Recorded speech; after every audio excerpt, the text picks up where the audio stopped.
Peace must be our goal and our guide. And all that we strive for as a human family, dignity and hope, progress and prosperity, depends on peace. But peace depends on us.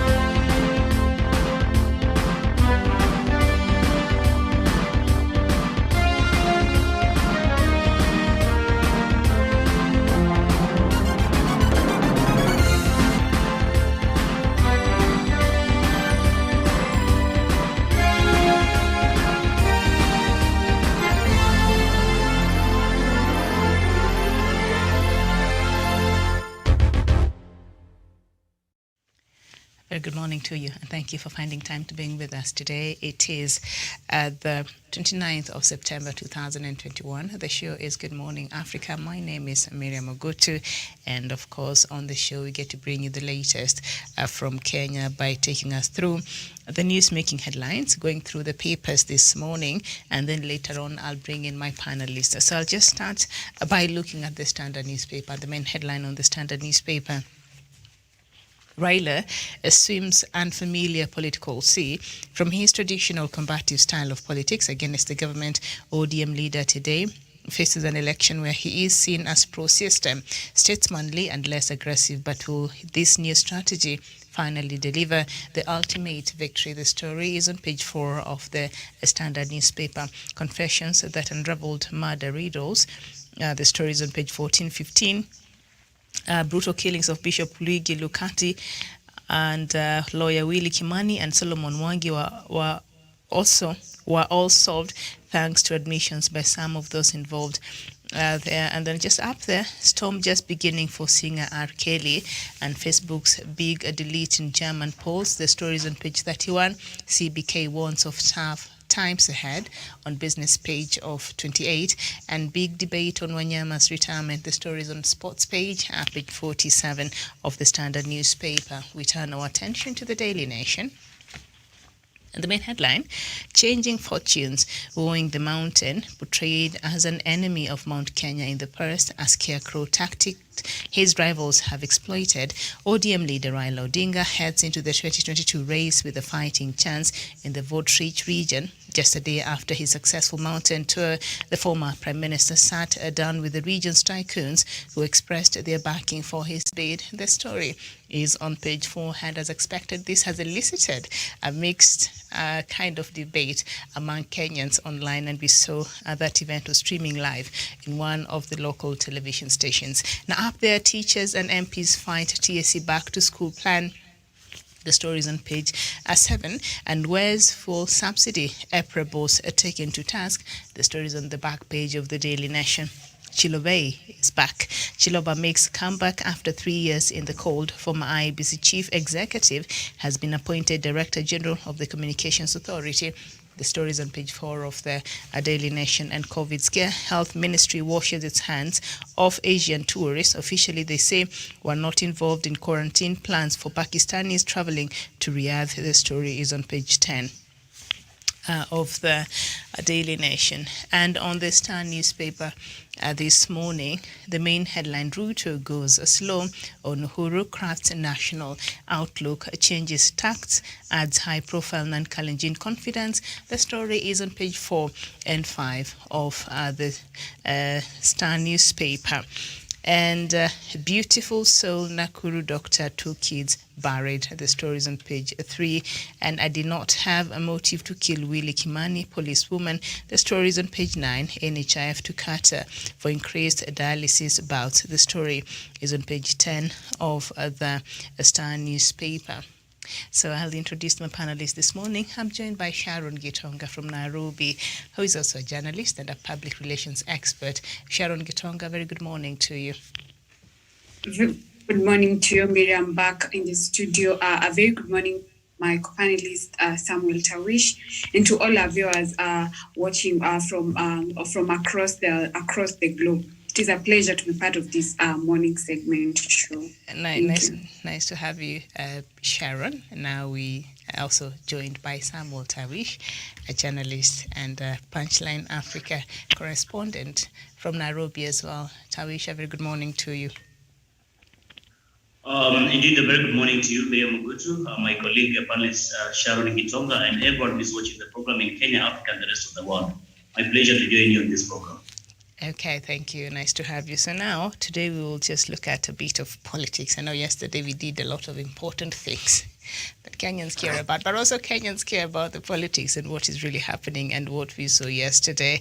So now Ruto goes. I'm starting from the last paper that I read and the headline on the Star newspaper. Ruto goes slow on Uhuru, crafts a national outlook, changes tack, adds high-profile non-Kalenjin confidence. The story is on page 4 and 5 of the Star newspaper. Let's see. Deputy President William Ruto has changed tack, slowing down attacks on his boss Uhuru Kenyatta and dropping the hustler versus dynasties narrative. The latest campaign strategy is to target Raila, his presumptive main adversary for president in 2022. Denounced by rivals for divisive and insightful campaign slogans, the DP has overhauled his messaging. Instead, Ruto is now firing up attacks directed at ODM boss Raila Odinga, accusing him of wrecking the government. The DP has maintained the genesis of his differences with Uhuru was the president's handshake with Raila on March 9, 2018. The political pact gave rise to the Building Bridges initiative that diverted and dominated government attention. Ruto said it was declared unconstitutional and killed by the courts.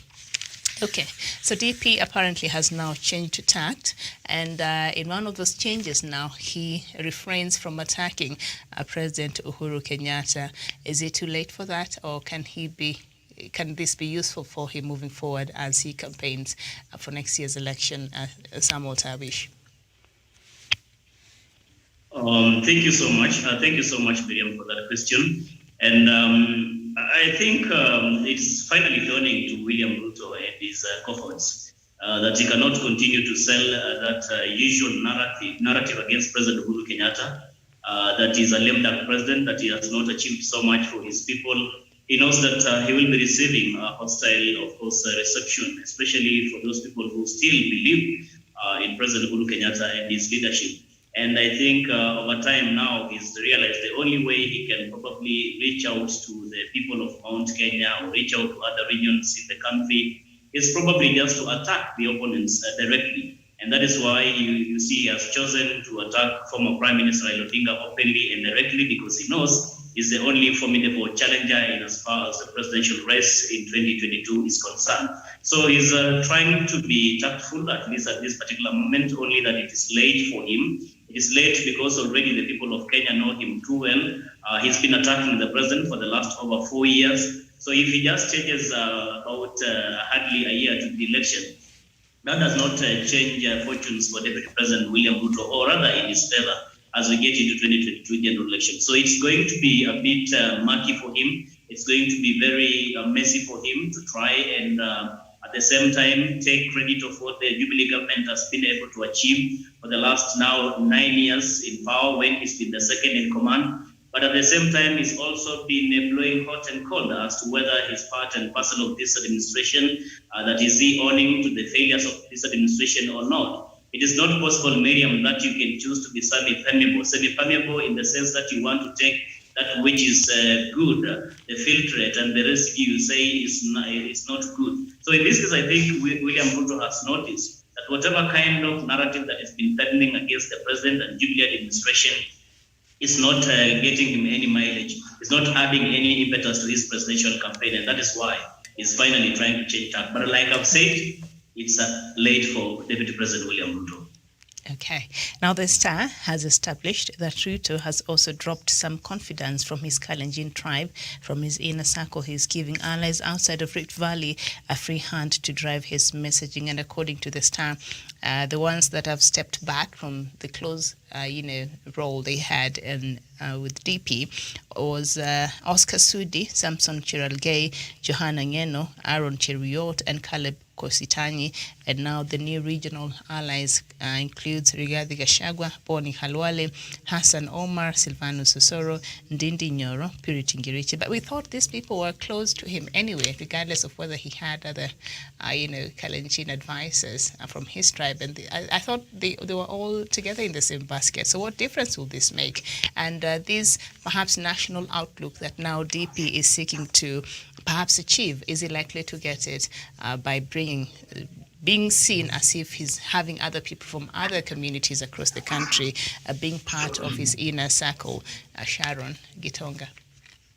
Thank you very much, Miriam and Samuel Tarish, for your comments on this topic. And my thoughts are not too far from what Tarish has just mentioned. And I think finally it's dawning to him that it's time that he actually puts aside the state people and also accept coalition. But again, I think it's too late, because Kenyans are very wise, and they are all cognizant of change and of the person that they want. I think for me, I can say that it's very late, and he can borrow from wherever, he can even borrow from the world, but it's quite too late, because Kenyans, from where I sit, I believe right now, Kenyans are already decided on the person that they want, come 2022. Mm-hmm.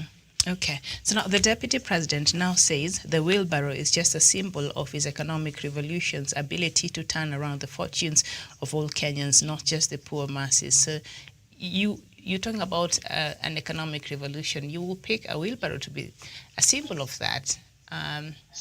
Oxymoronic, if I may just put it that way, Samuel Tawish. Miriam, without really belaboring to talk about the wheelbarrowinomic politics, let me dwell so much on the face of Deputy President William Ruto's campaign team. Because again, I think earlier on you've mentioned about what is trying to craft as what should look like a national outlook. Miriam, they usually say there's an adage, brother, that the leopard never changes its spot. And Deputy President William Ruto is a well-known figure. He's been in politics for as long as we know. And this time around, for him to come and try to hoodwink the public, especially because he wants to get their favor, and for the people of Kenya to vote for him come 2022 general election, does not give him any political milestone. Why am I saying so? Because traditionally we've known Ruto to be a person who is so much of his own tribe, and so much of his region. And that is why you see, even when he had an opportunity to appoint people on a 50-50 basis during the Jubilee Coalition administration, he went more and selected people from his Kalenjin ethnicity. What does it speak for Deputy President William Ruto? What does it speak of Deputy President William Ruto? He's a person who does not cast his net wider. He's not a person who has a lens to see beyond his community and his ethnic tribe. So for now, because he's noticed so many people have questioned his ability to be able to give all and sundry, to give each and everyone who comes from every part of this country, at least those who are qualified enough, a job opportunity, that he missed that opportunity when he was actually splitting, or when he had a share of the 50-50 Jubilee Coalition administration. And I think it is one of the criticism, a sharp one, that Deputy President William Ruto hasn't quite come out openly to defend himself, because he knows he does not have facts. He does not have, he does not facts to the opposite of what people have accused him of doing. So basically what he's doing is just trying to appease to the people. But we know him naturally and traditionally. He's not a man who embraces each and everyone. He's bringing Ndindi Nyoro from central Kenya, bringing the likes of Kimani Ichung'wah, Ngurishi from Kirinyaga, bring Hassan Omar from Mombasa, bring former Senator Johnston Muthama from Machakos. You talked about Silvanus Sosoro, former Kakamega Senator Boni Khalwale from Kakamega. Does not quite bring or portray Deputy President William Ruto as a nationalist. What we understand that he's doing this just for the sake of appeasing to the masses and trying to portray his party, the UDA, as a national party. But what we know of Deputy President William Ruto today, if even he was to become president, most certain Miriam is likely going to dish out most crucial positions of government to the people who come from his region and worse to his Kenyan community. That is very unfortunate of him, and I think we've been here to see DP Ruto's machinations and how he tries sometimes to camouflage as a good person, but we know the inner Ruto, and the inner Ruto is not the one he's trying to portray. I submit, Miriam. Thank you. Samuel Tawish, and we are also joined at this time by Professor Jared Onyari. Prof, a very good morning to you. Good morning, Miriam, and my fellow panelists, together with our viewers. Okay, so we are looking at a bit of politics today, and apparently from the Star newspaper, the main headline is DP Ruto is going slow on the attacks that he's been, directing towards President Uhuru Kenyatta, and somehow he is now just focused on attacking, Raila Odinga, and he's trying to also craft a national outlook, shedding off some of his close allies in Kalenjin community and bringing in other people from other communities to be seen as, as if he's having a national outlook there. Will that tactic work for him as he continues with his campaign? Miriam, let me just add this to say that we are focused as a country, and those who are seriously thinking about this country, Miriam, is to have a lineup which looks like a national rainbow, in the sense that the Prime Minister has said Azimio Moja, meaning that our politics, even if you are from the other side, Miriam, you should work towards the unity of Kenyans. So if that's the way you are going to go and you find it work, fine. But Miriam, copying and pasting sometimes is very, very, very, very, very difficult, because you are not the original. So from where I sit, Miriam, if you put your campaign around unite the people of this country, Miriam, and take this country forward, then Miriam, that is the way to go. Remember, you and I, we always say that whatever we do, let us not leave anyone behind. Let us not say the poor, the rich, the thin, the tall, the old, or the young. You come with an ideology, Miriam, which unifies all the people of this country. I submit, Miriam. Okay, thank you. And we also, what was happening yesterday, changing fortunes. Mount Kenya leaders now embrace Raila, portrayed as an enemy of Mount Kenya in 2007, 2013, and 2017 elections, a tactic his rivals have exploited with ruthless efficiency. ODM leader Raila Odinga heads into next year's election with a fighting chance in the vote-rich region, a day after addressing 8 campaign stops between Anyuki and Nairobi, including at Karatina, where a frenzied crowd displayed Orange's ODM symbol in stark contrast to 2007, when he was literally chased out of a local hotel. Mr. Odinga went into another crucial meeting. He held a day-long meeting with some of the region's leaders and tycoons who embraced him and termed the forum the beginning of the search for President Kenyatta's successor. Hosted by the Mount Kenya Foundation, whose chairman, Mr. Peter Munga, the meeting acknowledged that they were impressed with Mr. Odinga's forays in Mount Kenya on Monday. The meeting was significant because the group includes wealthy backers of President Kenyatta and his predecessor, Mwai Kibaki's campaign. Does this really matter in the bigger scheme of things? Sharon Gitonga. Thank you very much, Miriam. And I think I needed to add a point on the previous conversation. For the deputy president, you saw the other day, he's the one who he had rolled out, coalitions. Mm-hmm. And I think this is one of the major signs to know who a dictator is, someone who is not willing to, who is not willing to, and rather embrace, teamwork. So this, I think, is just like political mimics, right now to just entice and appease, the people. But we are very, very, I think we are very wise and cautioned this time round.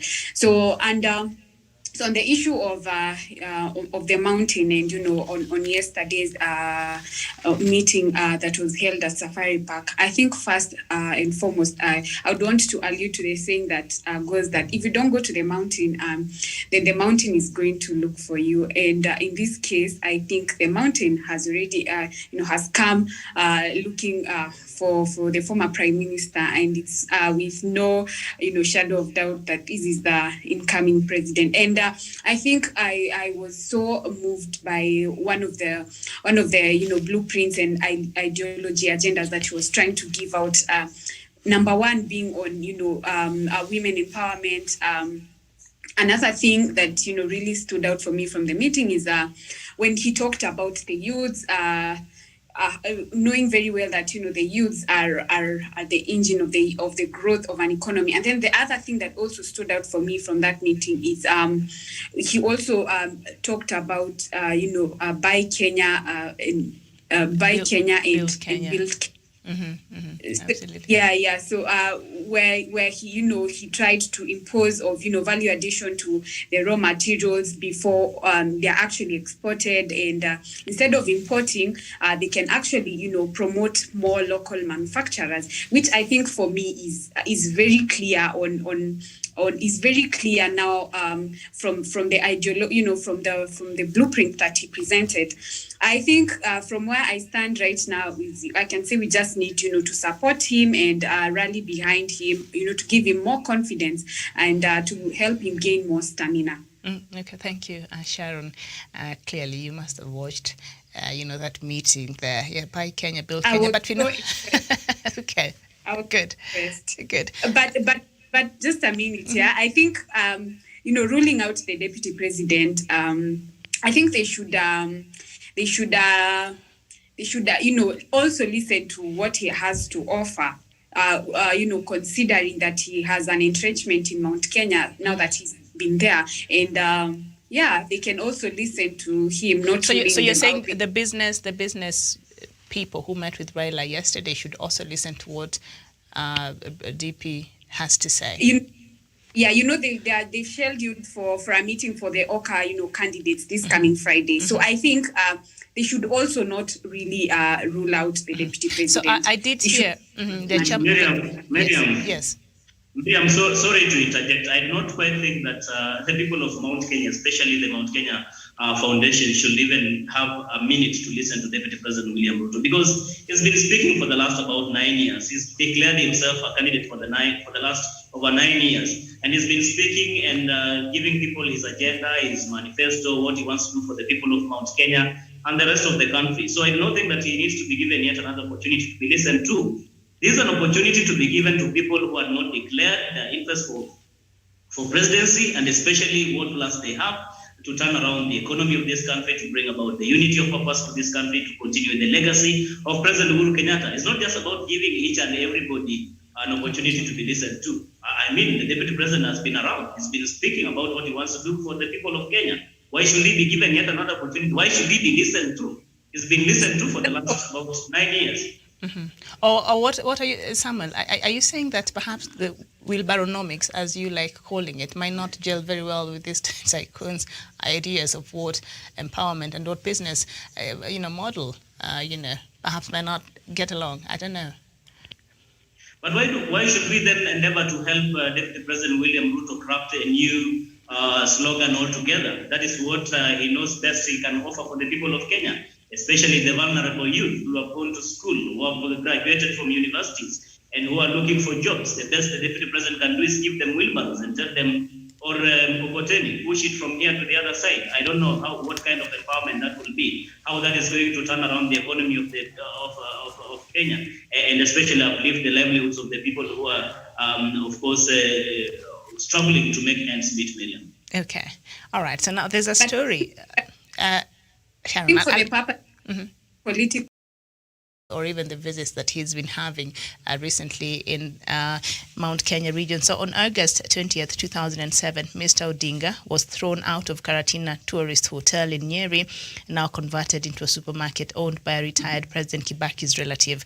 Mr. Odinga and scores of party officials had just attended the funeral of Mathira Liberal Democratic Party chairman Peterson Kaburu at Mandu village, some 3 kilometers from Karatina town. Then they checked into the hotel for late lunch. But Mr. Odinga and his team were forced to abandon their lunch plans when the hotel's proprietor, Miss Lucy Weru, whose daughter is married to President Kibaki's son David, stormed the dining room and ordered them to leave. Who brought you here? We do not want ODM here. Can you please leave now? We do not want your money, Miss Weru said. Prof. So it's quite a different scenario right now. Mm-hmm. Miriam, one of the things we should be very grateful for, the handshake and the Uru legacy, is that Miriam, the politics of intolerance. You don't have a premises, Miriam, when you choose what kind of people you are going to sell, Miriam. Those things were happening during the colonial times. And when you do that, Miriam, those who fought for the independence of this country, you annoy them wherever they are. Be it as it may, Miriam, you know, I extremely read the word of God, and you do, and many of our viewers, the regular strength, Tawis read the Bible. The mouth has got two purposes, Miriam. It can curse and it can praise. The other day, Miriam. All right, address that, Prof. Okay, when you're ready, just come back. Professor is in the office, I think. I was saying, Miriam, that this mouth, it can press and it can curse. The people who are castigating the Prime Minister, you saw them confessing, and this is something good, Miriam. If it happens, you are right, and we said all manner of things to this guy. He's a fine guy, he's a fine gentleman, Miriam. And I remember the kind of people the Prime Minister was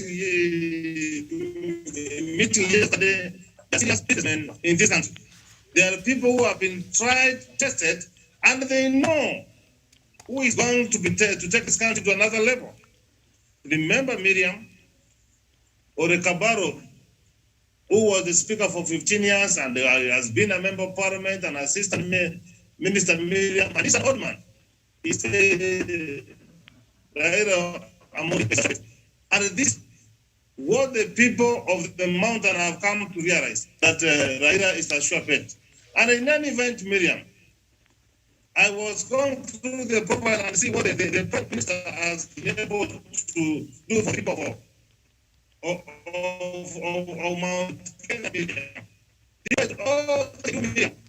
He has been very supportive because he's a nationalist. Yesterday I was trying to struggle and find out who Mumbi to be a member of party in this country. It is Raila Morodi. These are the people ejecting from the hotel in quarantine, as you have said. Miriam, who gave Aburi the opportunity, Miriam, to give ticket to become a member of parliament from Bujas, Miriam? It is Raila Morodinka.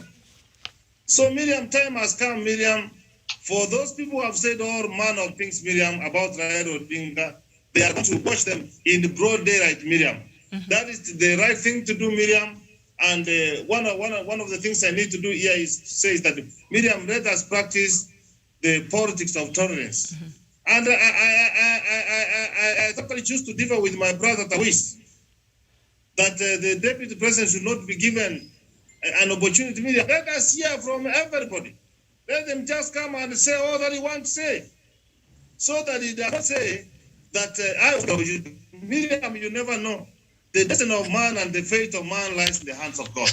All right. You never know the deputy president and the president of this country. I want to run with him. So let Musara Mudavad come, let Karonso come, let anybody comes, let whoever has got ambitions of becoming a president of this country, Miriam, go and address these businessmen and tell them how is he going to caution and protect their business, how is he going to provide peace and security which is needed as an atmosphere for people to do business, Miriam, I submit.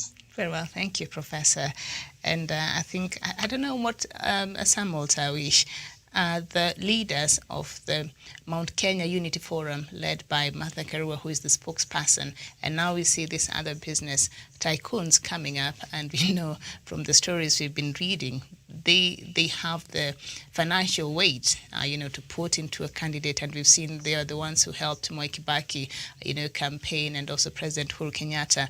And they were very clear yesterday. They want somebody who will support the handshake, who will continue the work that President Kenyatta has already done, and they've seen Raila Odinga has been in support of that. They did not bring in the name of the deputy president, but that is what they alluded to from listening to them and what they were saying. And so should they accord deputy president a similar hearing, do you think that might change anything in that regard? And the issue that Professor also has brought up about some of these Mount Kenya leaders that were on the front of demonizing Raila are now coming out. We saw President Uhuru Kenyatta also making the same confession a couple of months ago, and other people. And yesterday I saw Francis Kimemi also coming out and saying, we are the ones who are selling this fear-mongering in Mount Kenya, but we were wrong in that regard. So some of these things and coming out and speaking out like this, will that have any impact on the political trajectory and the fortunes of Raila Odinga's presidential bid?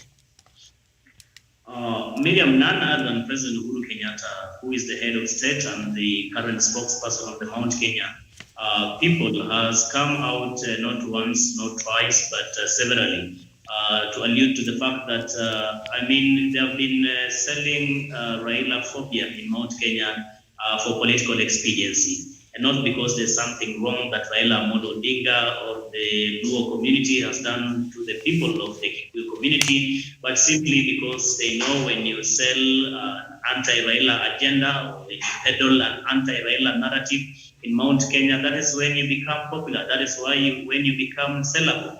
That is why when you increase your chances of being elected or re-elected. And it has been as basic as that. But I think having sold Raila, a narrative of Raila as a boogeyman in central Kenya, these people have finally come to the realization that this is the best person, the best bet, at least to unify the country. Not just because President Uhuru Kenyatta is not comfortable having Deputy President William Ruto succeeding him as the next President of the Republic of Kenya, but this decision, I suppose, is informed by the very fact that Raila Odinga's history speaks for itself. He's a person who has sacrificed his ambition severally for the sake of this country, and many times also supporting the candidature of the people or the person who has been given by the Kikuyu community. Those examples are out there for everyone to read. Kibaki Tosha Declaration in 2002, and even after the disputed 2007 presidential election, he reached out to President Kibaki then and worked together under the Grand Coalition government. And we also saw the benefits of the Grand Coalition government. 2013, of course, whatever happened, we all know. Raila Odinga was defeated yet again. He said he does not agree with the Supreme Court verdict, but they are going to live up with it. We saw what happened in 2017. He was defeated yet again, although the results of that election were contestable. We all understand what happened. Raila Odinga again, after swearing himself as the people's president, reached out to his brother again, Uhuru Kenyatta, and decided to bury the hatchet and work together. There is nobody you can compare to the person and stature of Raila Odinga when it comes to the politics of this country. When you talk about putting the interests of the people first, you cannot say the same for the person of Deputy President William Ruto. A man who is on a grandstanding mission, a man who always, when he says this thing, it must happen the way he wants it to be done. That is why you see he even wanted to actually remote control President Kenyatta, who is his boss in the party, and even when it comes to the state. So, Miriam, basically, I think the people of Mount Kenya and the people of Kenya who have all along been sold, who have all along been need to understand that Raila Odinga is a person who cannot be trusted for the leadership of this country, have come to the full realization that this is the best leader that this country should have had even years back. But because it's not that late, because the man is here already, the man is already on a charm and offensive, I think this is the moment for them to sell Raila Odinga not only to the people of central Kenya, but to the entire country. Because again, when we want to narrow this discussion to be like a Mount Kenya agenda, we are talking about an election for the people of Kenya, an election where the people of Kenya will be selecting a presidential candidate. And I don't think that Mount Kenya in this case has any ordinary right really to brag and say maybe it should be about them who dictate, it should be about them who should be listened to. Just like any other part of this country, just like any other ethnic groups in this country, they have a right to speak to these presidential candidates and present to them the issues and views they have as far as how their lives are going to be changed. But it's good that it has begun from Mount Kenya, and I think this is going to cascade to other parts of the region. But as it is, Miriam, I can tell you confidently, but that the journey to Raila Odinga becoming the 5th president of the Republic of Kenya has already begun, and I do not see any retreat, I do not see any surrender. I am only but foreseeing a victory, because the coming together of the big guns, I'm talking about the Mount Kenya Foundation coming together. These are the people who normally, of course, as we know, determine the fate of the politics of this country, especially when it comes to presidential elections. So no doubt, Raila having gotten the support or the backing of that particular group or constituency, he has the impetus. He has a good foundation now to go out there and sell his manifesto and agenda to the rest of Kenyans. But I can tell you that Ruto certainly is having sleepless nights. Okay, all right. And of course, I know the story. I will continue unfolding. So let's now turn our attention to something else that also, was met with a lot of mixed reactions from Kenyans, and that is Chiloba appointed a CA boss after 3 years in the cold. Former Independent Electoral and Boundaries Commission IEBC Chief Executive Ezra Chiloba has been appointed the Director General of the Communications Authority, bringing him back to government after 3 years in the cold. The authority's board on Tuesday announced that it had appointed Mr. Chiloba for a 4-year renewable term following a competitive recruitment process to fill the position left by Mr. Francis Wangusi. Mr. Chiloba is a policy consultant and principal partner with Chill and Kemp Consultancy and an advocate of the High Court of Kenya, CA said. He holds an undergraduate degree in law at the University of Nairobi, from the University of Nairobi, a Masters of Arts degree from Central European University in Hungary, and a Master of Science degree in Program Management from the University of Oxford. He also holds a certificate in blockchain strategy from, so obviously, Chiloba has the requisite, perhaps, to have been given this position. So why do you think Kenyans are having a problem with this, a section of Kenyans, Professor?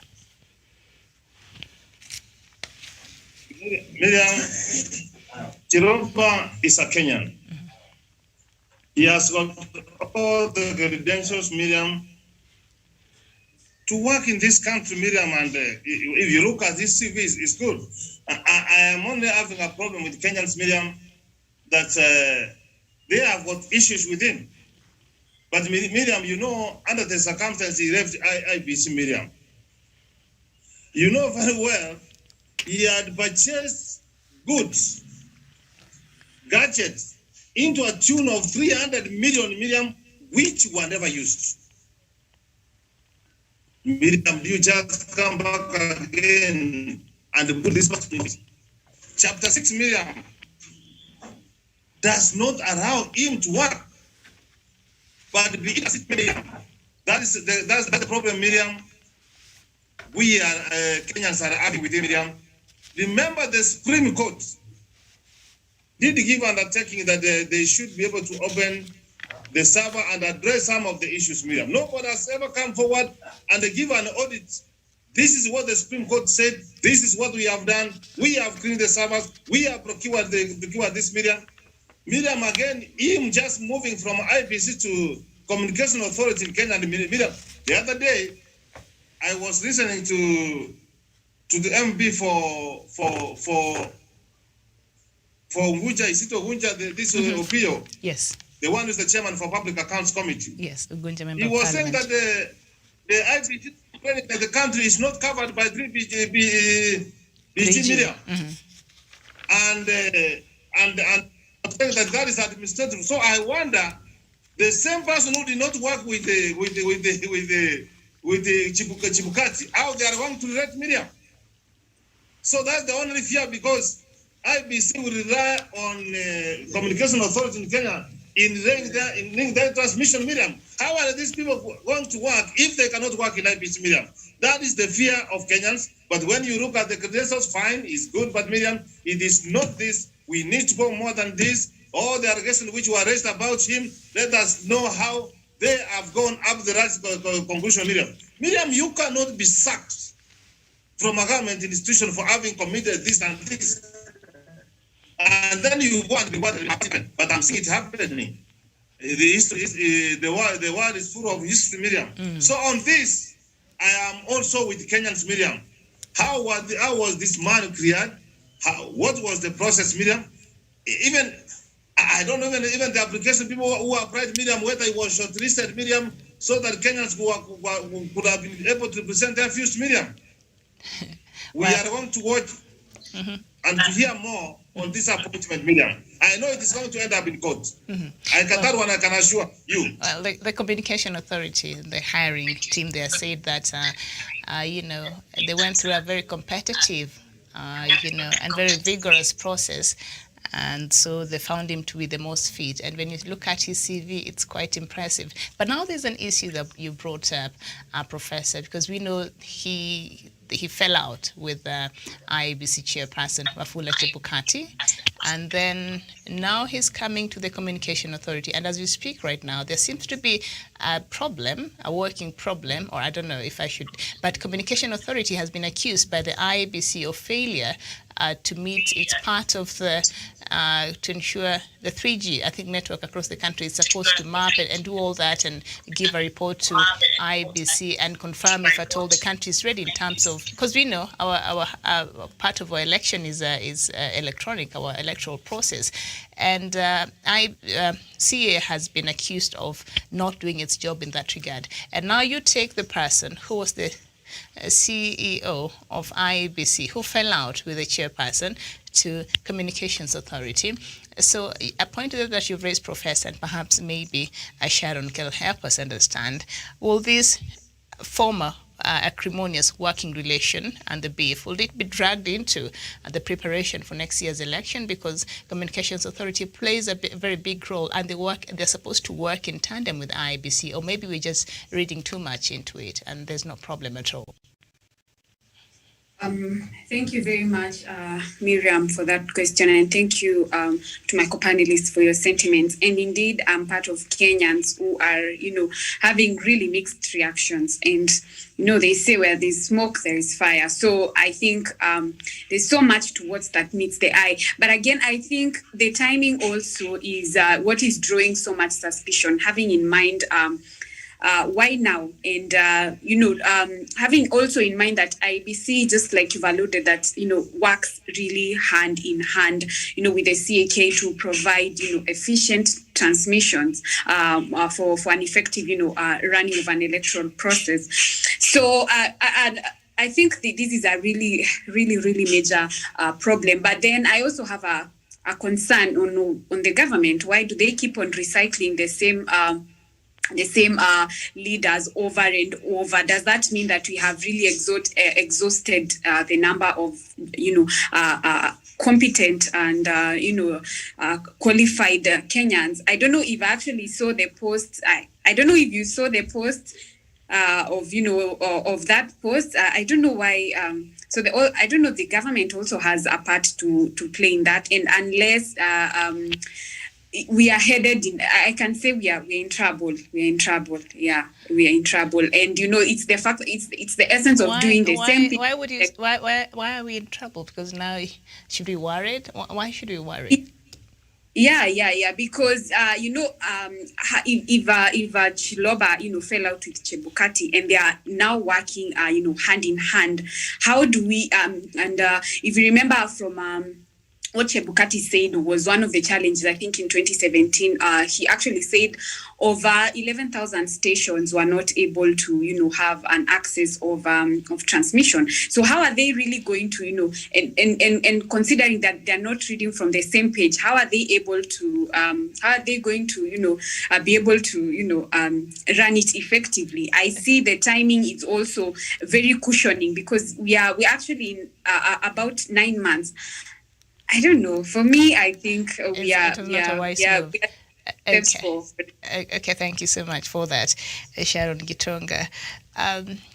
Tawish, Sharon is raising issues with the timing of this appointment and, of course, the previous history we've seen between Chiloba and IEBC. But also on the flip side, Chiloba has been in the IEBC, so he knows some of the problems that they experienced in the last elections and the lack of coverage and all that. So perhaps he's the right man to ensure there's a smooth transmission and a smooth running, and perhaps address some of those issues when it comes to the IEBC and the 3G networks and everything else that the Communications Authority has to partner with the IEBC.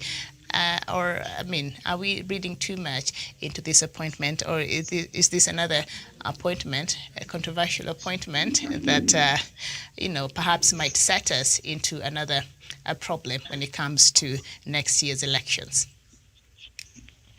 Miriam primarily had a different perspective, but until, of course, you give that history as to why IEBC, for example, did not or was not able to conduct or oversee the 2017 general election in the way that Kenyans expected. And I think part of the blame was on the Communication Authority of Kenya, probably that they had not rolled out the 3G connectivity network to the rest of the country.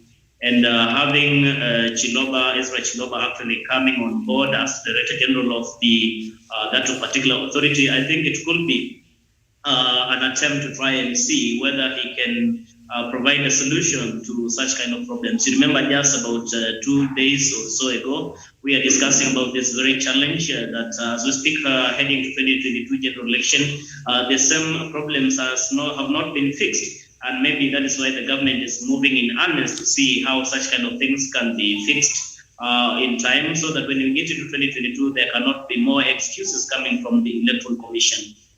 Miriam, as you are reading out the qualifications of Ezra Chiloba, of course, they are lofty. But just like Professor Onyari did mention, academic qualifications cannot be the only determining factor for one to be given a job opportunity. There are other credentials which have to be given priority, for example, competence, for example, suitability, for example, we're talking about integrity question. And if there are any integrity questions hovering over the head of Ezra Chiloba in as far as his performance in the Electoral Commission is concerned, then how come we can trust him yet to oversee another very critical institution that really the Independent Electoral and Boundaries Commission depends on in as far as, of course, the election is concerned, especially also when we are getting into the one of the most, I would say, the high octane politics. So Miriam in itself, it is more of like a 50-50 situation.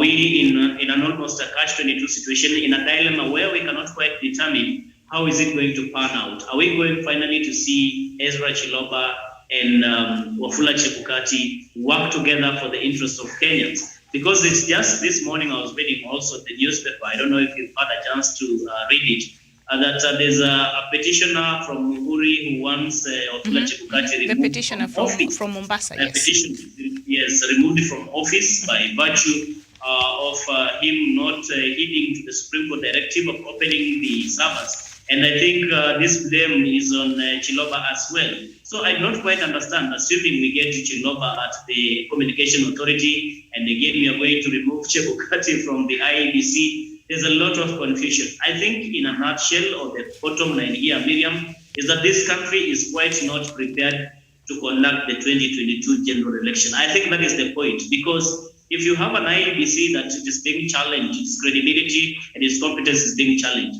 especially in its leadership, not just the ordinary secretariat, not just any other person, a commissioner. I'm talking about the chairperson of such a critical institution that's a part of Kenyans, or some Kenyans want removed from office. You have Ezra Chiloba, who some Kenyans feel did not do well while at IEBC, yet being brought again to oversee or preside over the Communication Authority of Kenya. Miriam in itself, I can tell you for sure, unless we want to set up this country for chaos, this country, we must admit, is not prepared to conduct the 2022 general election. There are certain things we must correct. There are certain overhauls we need to do in some of these critical institutions. But if we ignore them and go into an election blindly, then Miriam, we will have ourselves to blame. I submit. Okay, so now that you brought up that issue of that voter who went to court in Mombasa, let me just bring us up to date with that information. A Mombasa resident has filed an application at the High Court to have IEBC Chairman Wafula Chebukati punished for denying Raila Odinga and Kenyans access to the servers used in the 2017 presidential election. The Supreme Court, while nullifying President Uhuru Kenyatta's victory in the August 2017 election, ordered the Independent Electoral and Boundaries Commission to grant the petitioners and court appointment information technology experts read-only access to the servers, but that order, according to Khalifa, has never been complied with. He has sued Chebukati and listed Raila and Stephen Kalonzo Musyoka as interested parties in the case. Through lawyer Willis Otieno, Khalifa says that the August 23, 2017 orders as issued by the Apex Court were served upon the returning officer of the presidential elections, Wafula Chebukati, who was a party to the petition. The court directed that the ICT officer designated by the court and two independent IT experts be appointed to supervise access to the technology, including servers. So in other words, Chebukati there could be in contempt of court, according to this, voter. And so he's saying Chebukati should be jailed. Forget about him, organizing for next year's elections. He should be in jail right now. I mean, is this something even likely to, Professor?